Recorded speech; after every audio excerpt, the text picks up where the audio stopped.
देखो हमारा सनातन धर्म कितना वैज्ञानिक है कि जब माइक्रोस्कोप नहीं था, जब सैटेलाइट का जमाना नहीं था, तब भी हम जानते थे कि सूर्य की गति कब बदलेगी। बोलो हाँ। और सूर्य की गति जिस दिन बदलती है उस दिन का नाम ही मकर संक्रांति होता है। आज सूर्य मकर राशि में प्रवेश कर गए। जब विज्ञान का अस्तित्व नहीं था तब सनातन का विज्ञान का डंका बजता था। हमारे ही विज्ञान को अंग्रेज चुरा के ले गए और अब वो कहने लगे कि ये हम बताए हैं। हमारे कहावत कहते ना, हमारी बिल्ली हमसे ही म्याऊं, हमारी बिल्ली हमसे ही म्याऊं, हमारा ही ज्ञान हमें बघार रहे हैं। समस्या ये है कि आप लोग अपना ज्ञान भूल गए, अपना विज्ञान भूल गए, अपनी तकनीक भूल गए, अपने संस्कार, अपने आदर्श भूल गए। जब दुनिया गिनती नहीं जानती थी तब हम सूर्य की गति जानते थे। बोलो हाँ। तब ना मकर राशि में प्रवेश करते ही मकर संक्रांति जान गए ना कि आज सूर्य कहां जाएंगे। आज से सूर्य की गति बदल गई, इसलिए मौसम में परिवर्तन हो गया। हाँ या ना। आज से ही मौसम बदल जाता है। सर्दी अब धीरे धीरे डाउन। ये देखिए एग्जैक्ट टाइमिंग, परफेक्ट टाइमिंग। इतना सूक्ष्म सनातन है।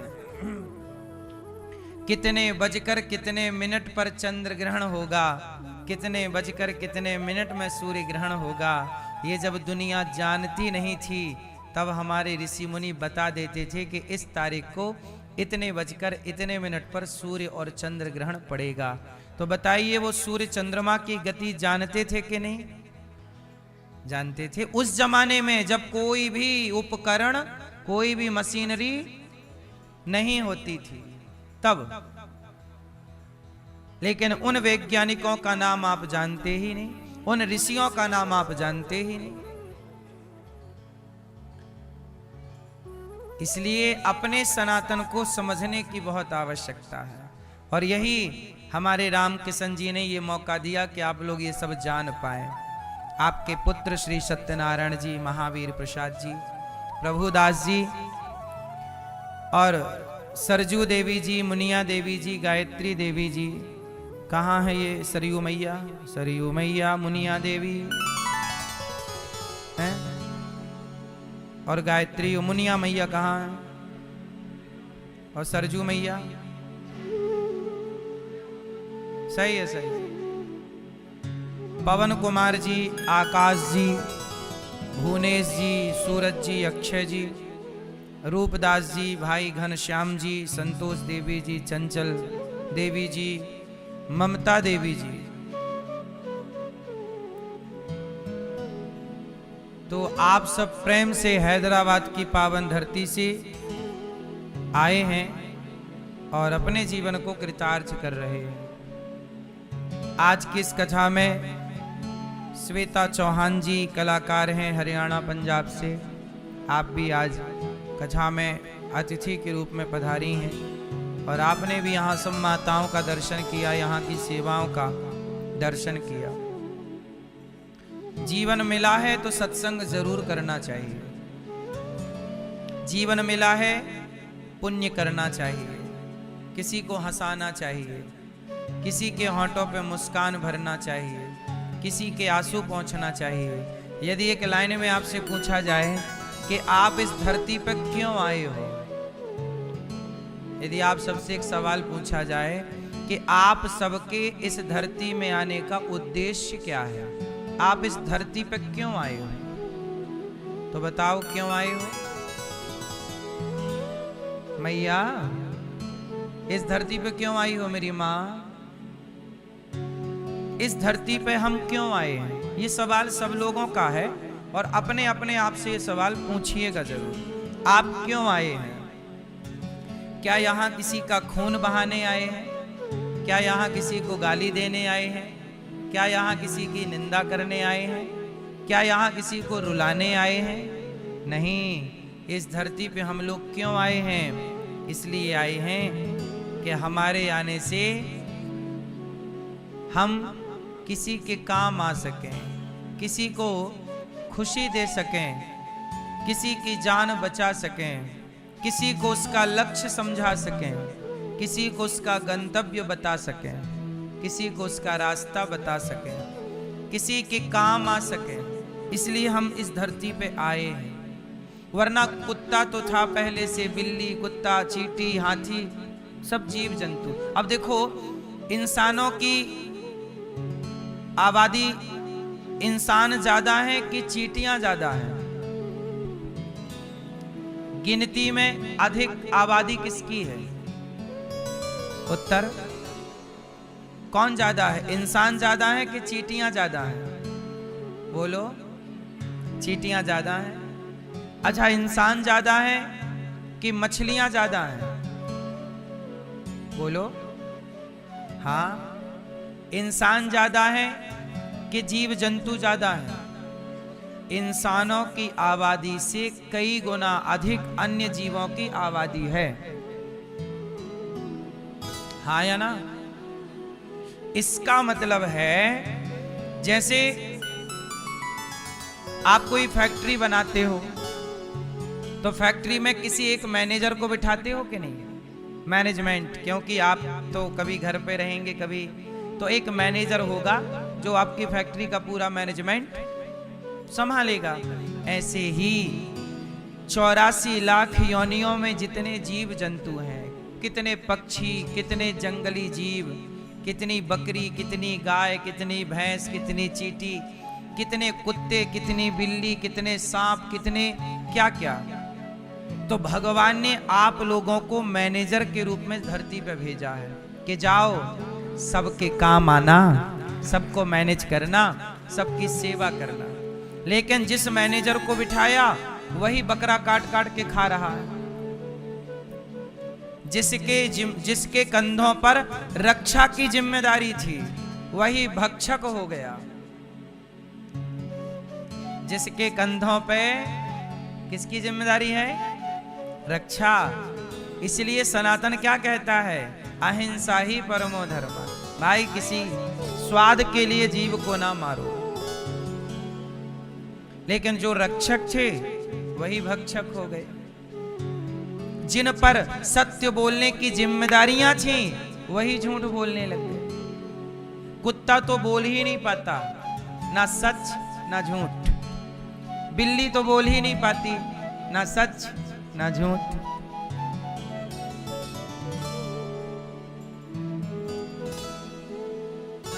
क्या करें? गौरी गोपाल आश्रम में ना, यहाँ बहुत सारी बिल्लियां रहती हैं। हमारी माताओं के कमरे में, हमारे माताओं के पलंग में बिल्लियां कंबल में घुस के सो जाती हैं। कोई नहीं भगाता उनको। दूध समय पर जितना हो सकता है उन्हें, बंदर हैं, उन्हें रोटी, केला, चने, 12 महीने यहाँ बंदरों की सेवा। छोटी सी बिल्ली, यहाँ ढेर सारी बिल्लियां हैं चारों तरफ। अभी आप बैठे यहीं घूमती रहती हैं, यहीं रहती हैं, बिस्तर देख के बढ़िया सो जाती हैं। क्या बताएं, क्या करें? मारे उनको? आजकल लोग तो किसी भी जीव को देख के मारने लग जाते हैं, भगाने लग जाते हैं, भाग भाग भाग। नहीं, ईश्वर ने हमें इंसान बनाया है। वो बिल्ली बोल नहीं सकती, वो कुत्ता बोल नहीं सकता, वो गाय बोल नहीं सकती, लेकिन हम तो बोल सकते हैं। इसलिए हम हर जीव का पक्ष लेकर हम उसकी सेवा करने की जिम्मेदारी उठाएं। हम क्यों उसका खून बहाएं? वो बोल नहीं सकती इसलिए हम उसे मारें? क्योंकि वो बोल नहीं सकती।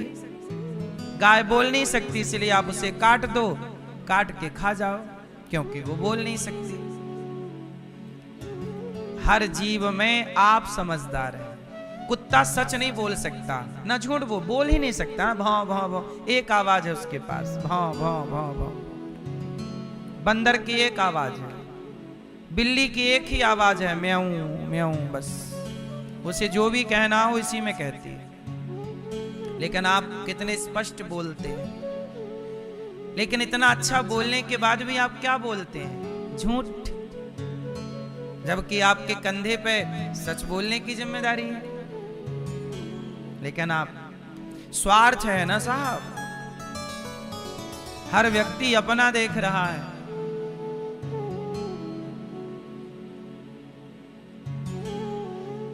आजकल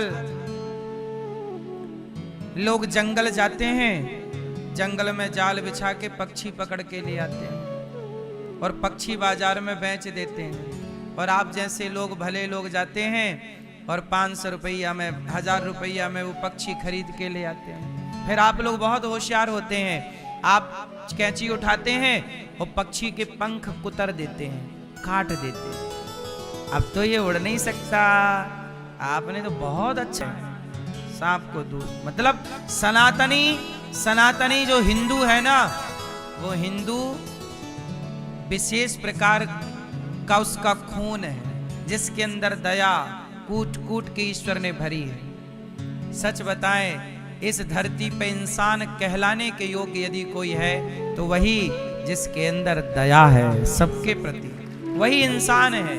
वरना वो काय का इंसान जो खून बहा रहा है। क्यों जी, आप क्या कहते हैं? इसलिए आपके अंदर भी करुणा हो, जीवों के प्रति स्नेह हो, सबसे प्यार करो। हम कुत्ता को भी क्यों परेशान करें? कुत्ता भी, हमारे सनातन में रोटी कुत्ते के लिए भी निकाली जाती, कुत्ता भी खाए, हम क्यों?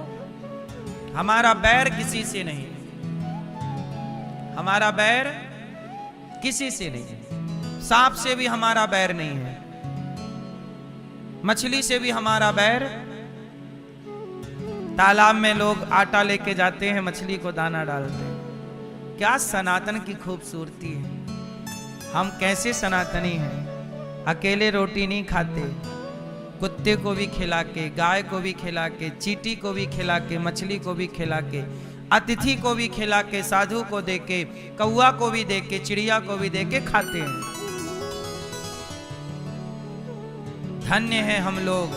विधाता का धन्यवाद करो कि ईश्वर ने हमें सनातन धर्म में भेजा है, सनातनी बना के। श्रेष्ठ है, श्रेष्ठ विचारधारा सनातन की।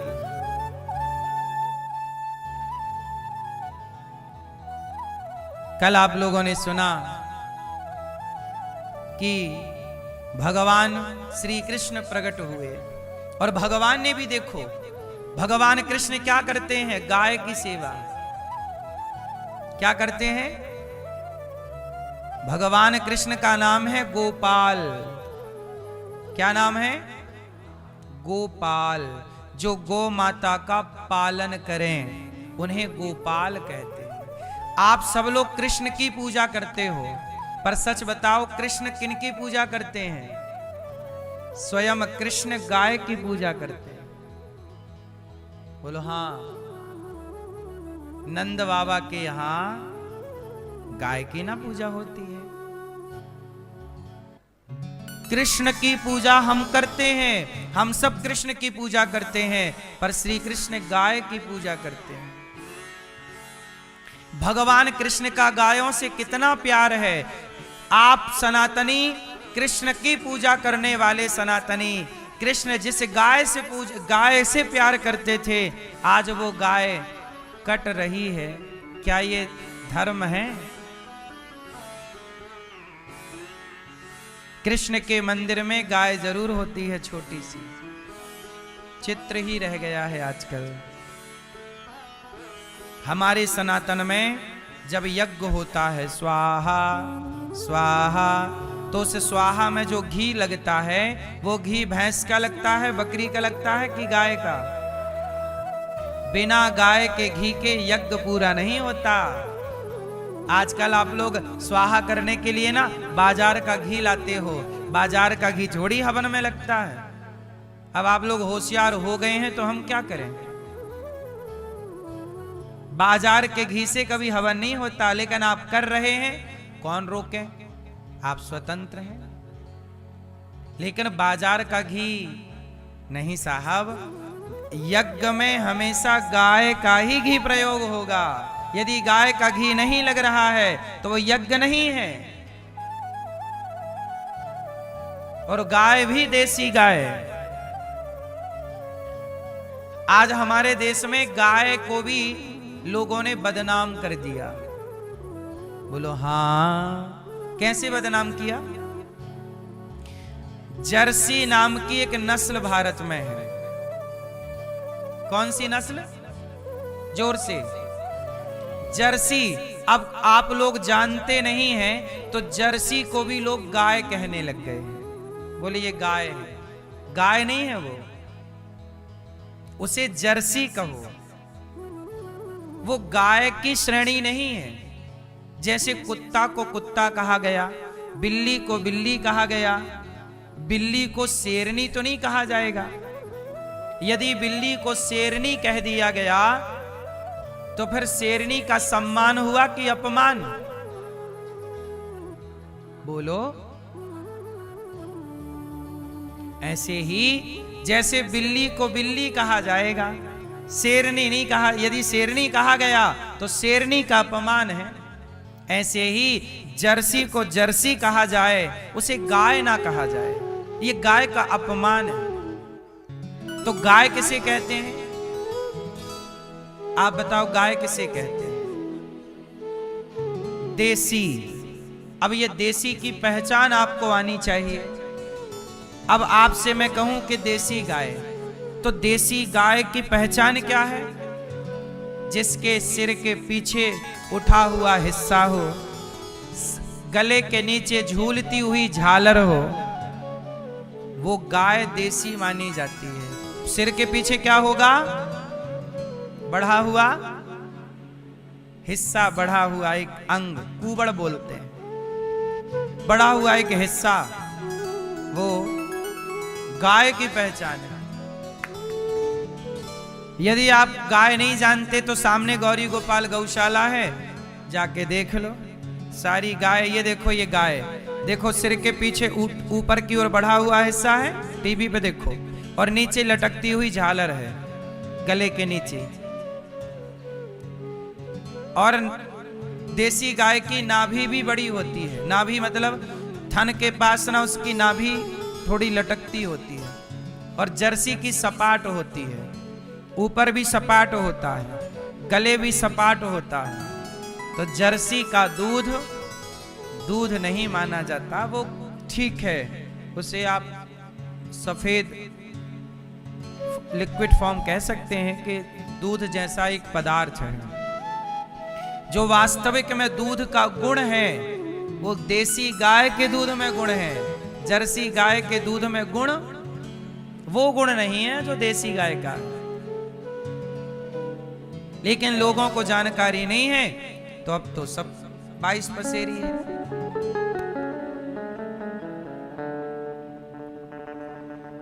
सनातन की हानि कैसे हुई? क्योंकि आपने ज्ञान छोड़ दिया, गाय रखनी छोड़ दी। अरे बकरी का दूध फिर भी अच्छा होता है, पर जर्सी का दूध बिल्कुल भी अच्छा नहीं होता। लेकिन बाजार में जर्सी का दूध मिलता है। अच्छा, भैंस का दूध भी ठीक होता है, भैंस का दूध बढ़िया है। भैंस भी भारतीय ही है, भैंस भी रखने की परंपरा है। पहले राजा महाराजाओं के यहाँ गाय, भैंस, बकरी सब कुछ होती थी। ये भारतीय चीजें हैं। बकरी भी भारतीय है, गाय भी भारतीय है, और भैंस भी। इसलिए हमारे यहां यमराज का वाहन क्या है? भैंसा है ना। तो हमारे ये भैंस मतलब हमारे यहां देवताओं का वाहन है, मतलब ये भारतीय चीजें हैं। भैंस का दूध भी ठीक है, पर भैंस के दूध से, भैंस के घी से कभी यज्ञ नहीं होगा, ये याद रखिएगा। बकरी का दूध भी अच्छा है स्वास्थ्य के लिए, पर उसके घी से कभी यज्ञ नहीं होगा, ये याद रखिएगा। यज्ञ जब भी होगा तो केवल गौ माता के दुग्ध से, घी से। यज्ञ में जो खीर बनेगी और खीर की आहुति डलेगी, वो खीर दूध से बनेगी और वह दूध देसी गाय का होगा। तब वो यज्ञ यज्ञ है। वरना बाजार में 200 रुपया किलो मिलता है पूजा वाला घी, उसका नाम ही है पूजा वाला घी। वो घी नहीं होता, वो सुअर के चमड़ा होता है। सुअर के चमड़े को पिघला करके घी बना दिया जाता है। अभी नकली घी तिरुपति बालाजी में पकड़ा गया था कि नहीं? नकली घी के लड्डू। वो नकली घी क्या था? जानवरों की चर्बी, सुअर की चर्बी। क्या चिच चिच चिच क्या कर रही हो मेरी माँ? वही है सुअर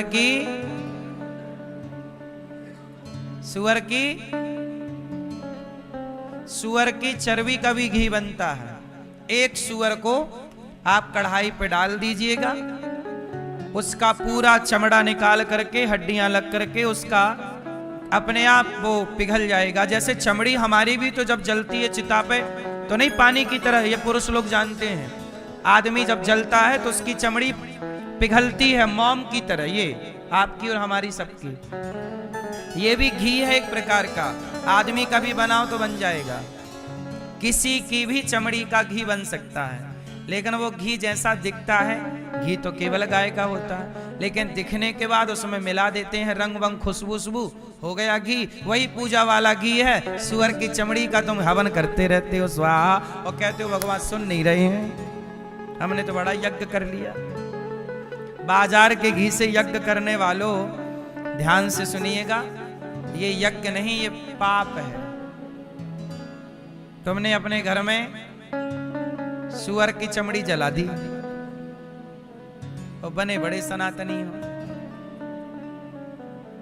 हाँ या ना? भले एक चम्मच घी हो, पर इसलिए अब आप लोगों की समस्या तो ये है कि आप लोग तो फ्लैट में रहने लग गए। अब आप लोग गाय रखोगे कहां? तो बस अब तुम्हारे हाथ से तुम्हारी संस्कृति संस्कार चले जाएंगे। तुम चाह के भी नहीं बचा सकते, क्योंकि तुम मजबूर हो। सरकार भी इतनी सख्त रहती है कि शहर के अंदर गाय नहीं रखने देती, नगर पालिका उठा के ले जाती है। नगर पालिका गाय नहीं रखने देती, बोले बदबू आ रही है, गोबर से बदबू आ रही है। परंपराएं समाप्त हो गई मेरी माँ, किससे कहें कौन सुने। हे कन्हैया आप ही सुनो।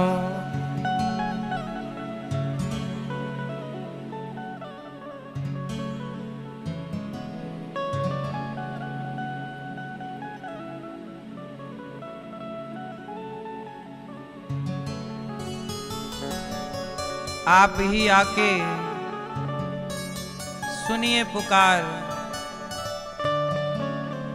कौन सुनेगा। आजा कलयुग में लेके अवतार ओ गोविंद,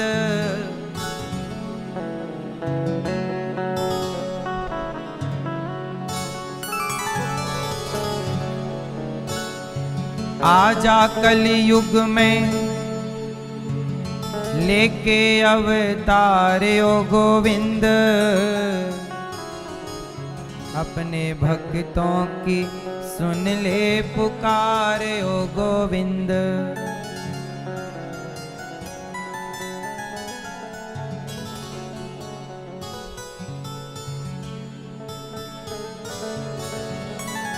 आजा कलयुग में लेके अवतार ओ गोविंद, अपने भक्तों की सुन ले पुकार ओ गोविंद। यमुना का पानी तो से करता सवाल है, तेरे बिन देख जरा कैसा बुरा हाल है। यमुना का पानी तो से करता सवाल है, तेरे बिना देख जरा कैसा बुरा हाल है। काहे तूने तोड़ लिया प्यार ओ गोविंद। आज यमुना जी की हालत देख लो, ना पानी पीते बनता है ना नहाते बनता है, इतना गंदा। काहे तूने तोड़ लिया प्यार ओ गोविंद, आजा कलयुग में लेके अवतार ओ गोविंद। निकला है सवा मन सोना जिस कोख से, गाय बेचारी मारे चारे बिना भूख से। निकला है सवा मन सोना जिस कोख से, गाय बेचारी मरे चारे बिना भूख से। गैया को दिया दुत्कार ओ गोविंद। कलयुग में गैया को, अब तो गैया द्वार पे आ जाए तो लोग लाठी से मार देते हैं। गैया को दिया दुत्कार ओ गोविंद, आजा कलयुग में लेके अवतार ओ गोविंद। अब कहें, अब ये अत्याचार किससे कहें? कौन सुने तुम्हारे सिवा? अब कौन सरकारें सुनने को तैयार, कौन व्यक्ति सुनने को तैयार? अब तो अपनी केवल गोविंद से कहें। निकला है सवा मन सोना जिस कोख से, मतलब गाय के कोख से जो बछड़ा बछिया निकलती है, उस बछिया से गाय का वंश, और उसी से हम सबके दूध पिलाकर, जब इस देश में गेहूं नहीं होता था, जब हमारा खेत सिंचित नहीं था, आप याद करिए जब हमारे देश के प्रधानमंत्री वर्तमान में उस समय शास्त्री जी हुआ करते थे, क्या नाम था उनका? पंडित श्री लाल बहादुर शास्त्री है? हमारे देश के प्रधानमंत्री जब श्री लाल बहादुर शास्त्री जी हुआ करते थे, उस जमाने में लाल बहादुर शास्त्री जी ने कहा था कि एक दिन का व्रत किया करो भारतवासियों, क्योंकि उस समय हमारे देश में खाने को भोजन नहीं था, क्योंकि सिंचित नहीं था। अमेरिका से गेहूं लाना पड़ता था, तो वो अमेरिका वो वाला गेहूं दिया करता था जो जानवर खाते हैं, सिंचित नहीं था। तुम्हारे पूर्वज पेट भर भोजन नहीं करते थे, रोटी नहीं होती थी। उस जमाने में लोग गाय का दूध पी पी के पेट भरते थे, मक्खन खा के पेट भरते थे। जब आपके पूर्वजों ने भूखे रहने के लिए जब मजबूर थे, तब गाय ने आपके पूर्वजों की रक्षा की है, अपने दूध से, अपने घी से, अपने दही से। ये बात सही है कि गलत है? पहले सबके घर में 10-10 गाय थी। आप जितने लोग यहाँ बैठे हैं, आपका अपना इतिहास उठा लेना, 4 पीढ़ी पुराना, आपके घर पे भी गैया रही होगी। किस किस के घर पे गैया थी 2 पीढ़ी पहले तक? ठीक है नहीं? आपके दादा परदादा के पास गैया जरूर रही होगी। क्यों? क्योंकि पहले गाय से ही सबका पेट भरता था, उसके दूध से, उसके बिना भोजन नहीं होता था। पहले गांव के लोग कहते थे जिस थाली में गोरस ना हो, मतलब मक्खन ना हो, घी ना हो, दूध ना हो, दही ना हो, वो थाली कोई थाली है? मतलब भोजन में यदि गोरस ना हो, मतलब गाय के दूध से बना कोई पदार्थ ना हो, तो वो कोई थाली है?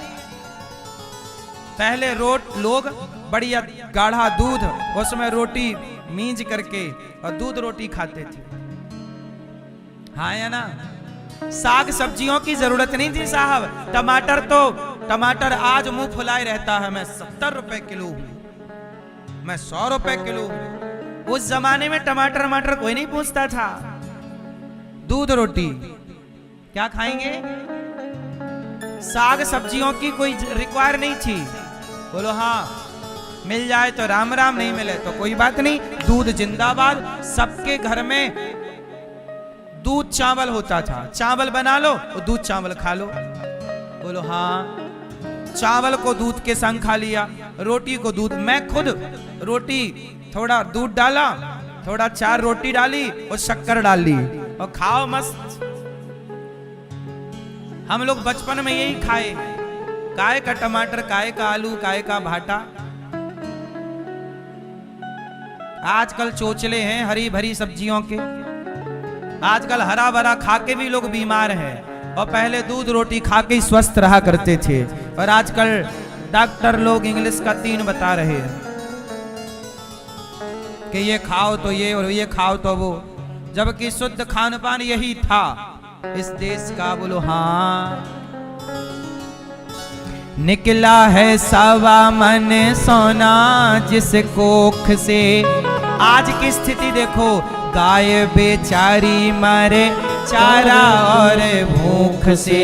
आज चारा नहीं मिल रहा है गाय को, क्यों? क्योंकि किसान हो गया है होशियार। अब वो गेहूं की फसल काटता है, गेहूं ले आता है घर पे और हार्वेस्टर से कटवा लेता है। तो जो गेहूं का डंठल होता है, लंबा ऊपर की बाली होती है गेहूं की, तो बाली का तो गेहूं निकाल के किसान ले आया, और जो डंठल है उस पे किसान लगा देता है आग, और वो गेहूं का डंठल ही गाय का चारा है। वो गेहूं का डंठल क्या है? गाय का, गाय का वास्तविक जो भूसा है, आहार है, वो गेहूं का डंठल ही है। बोलो हाँ। लेकिन अब किसान भी आग लगाने लग गया। हम सभी किसानों से हाथ जोड़ते हैं कि गेहूं का डंठल जो है आग ना लगाया करो साहब, वो गाय का भोजन है।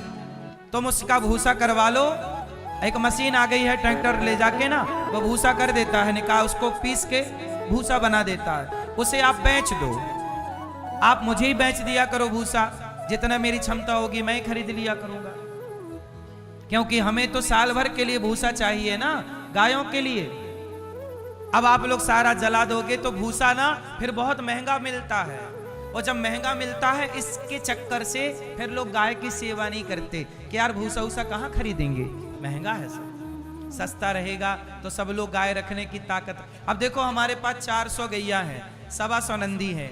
अब और गैया सड़क अड़क से मिल जाती हैं, बूचड़ खाने में कटने जाती हैं, वो पकड़ लाओ तो। लेकिन ये समस्या है कि गाय तो कर लो, हजारों गाय कर लो, लेकिन फिर भूसा कहाँ लाएंगे?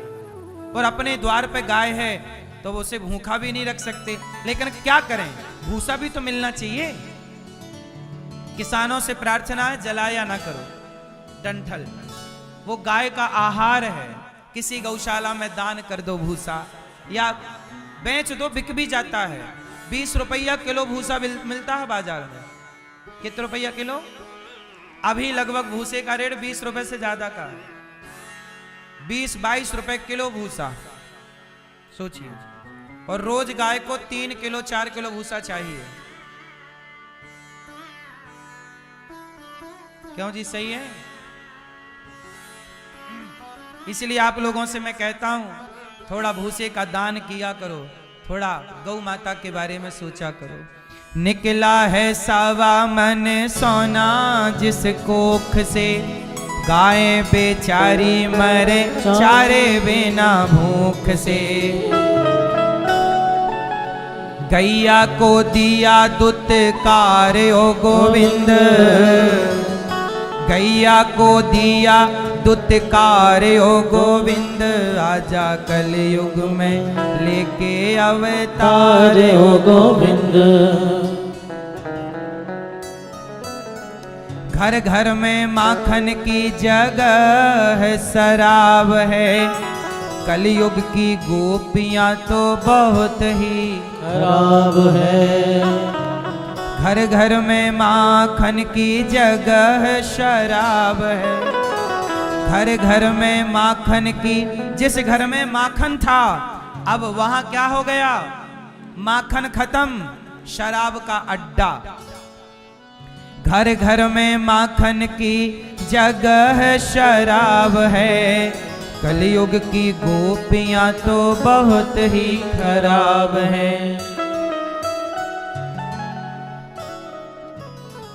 अपने भक्तों की सुन ले पुकार ओ गोविंद,